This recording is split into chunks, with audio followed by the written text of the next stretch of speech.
Senator from Connecticut. Thank you, Mr. President. Let me tell you how the bailout has worked.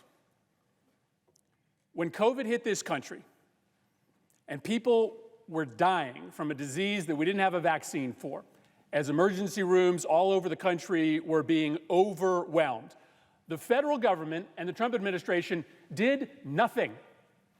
They did nothing. They didn't stand up a national testing program. They didn't stand up a national trace and quarantine system.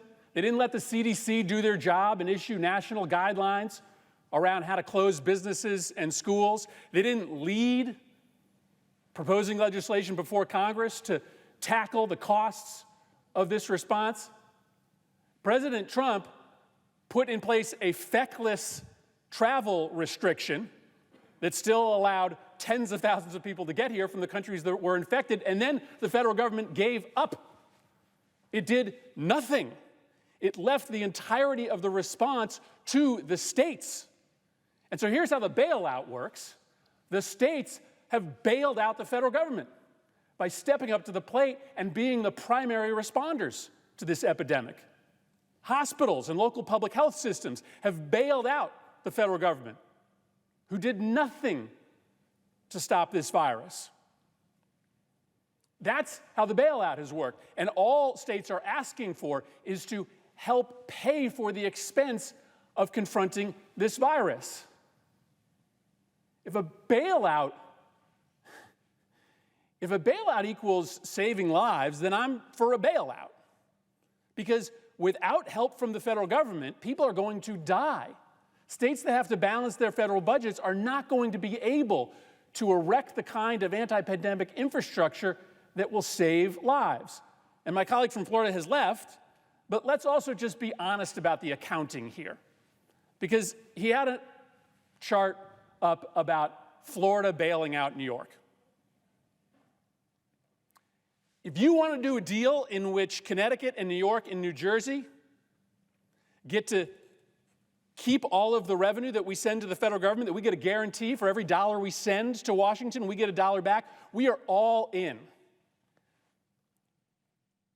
I don't think that my friend from Florida would take that deal, because every single year, on average, a Connecticut citizen gives $4,000 more to the federal government than that Connecticut citizen gets back. The average New York citizen gives, on average, $1,700 more to the federal government than they give back. Now, that's because we are wealthier states. And you know what? Well, we fight to try to get as much of that revenue back to our state as possible. We understand that because citizens in our states have done a little bit better, that we should help pay for the health care of people in Florida. We should help pay for the education of poor kids in Florida.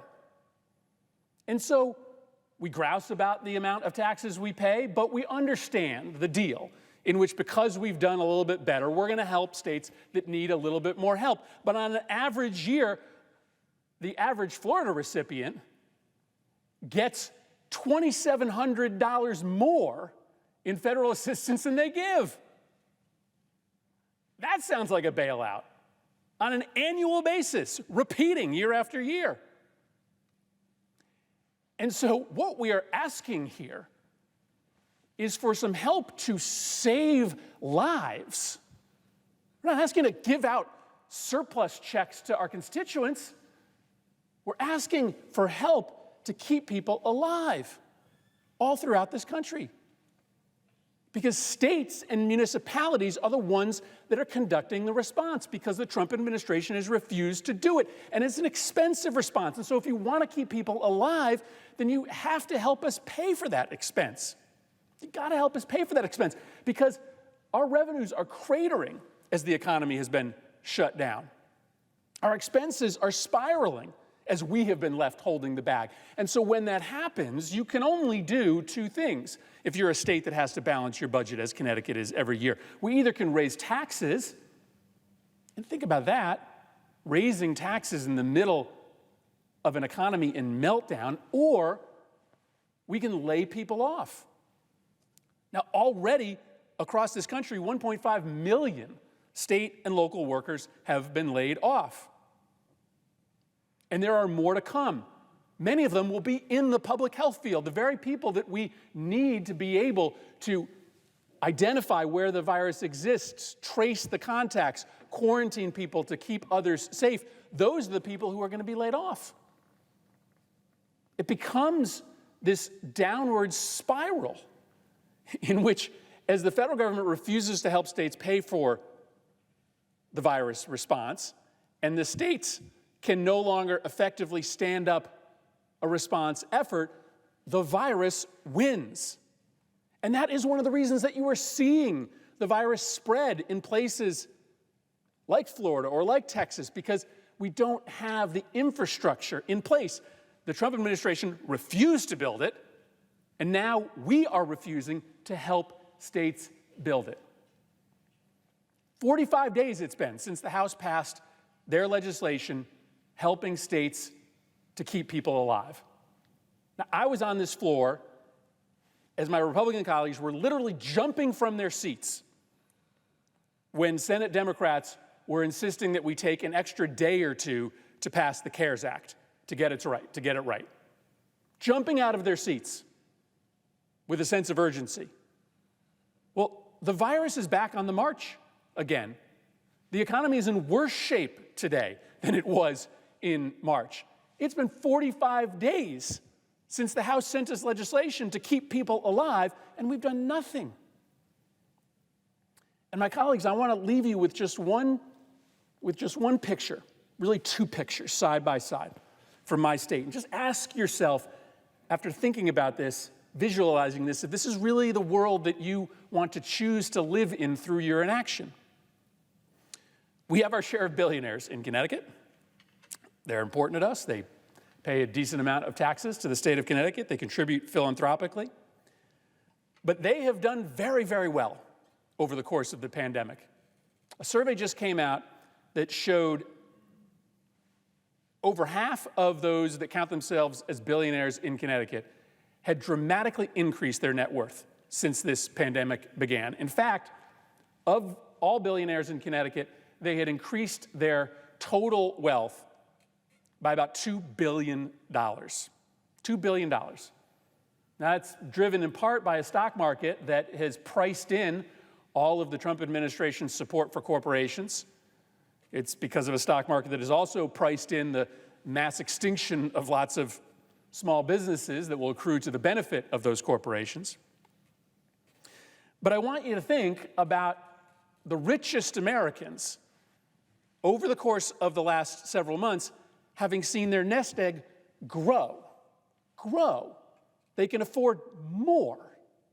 They can pass down more wealth to their children, even with 20% of Americans unemployed. Okay, put that next to this visual. Jen Sherman lives in my state, has a son, a 14-year-old named Gavin, and he is a special education student with a host of learning challenges. He hasn't been in school since March, and he needs school because at school are his professionals, are his counselors, are his therapists. School is where his routine is. And Jen says, my kid is falling apart in front of my eyes. It is making me physically ill watching him be out of school for going on 4 months. He's just deteriorating on me. His mental health is concerning. It's the unknown. He has so many questions we can't answer. And so Jen is getting ready to send Gavin, who's already broken down, back to school. And as she is readying to send him back to school, school districts across the state of Connecticut are talking about laying off the very professionals that will help Gavin get back to that routine. Surveys suggest that if we don't pass another emergency response package for states, 10% of teachers could be laid off. And you know who's going to come first? It's going to be those paraprofessionals. It's going to be those counselors that build support services around the most vulnerable kids.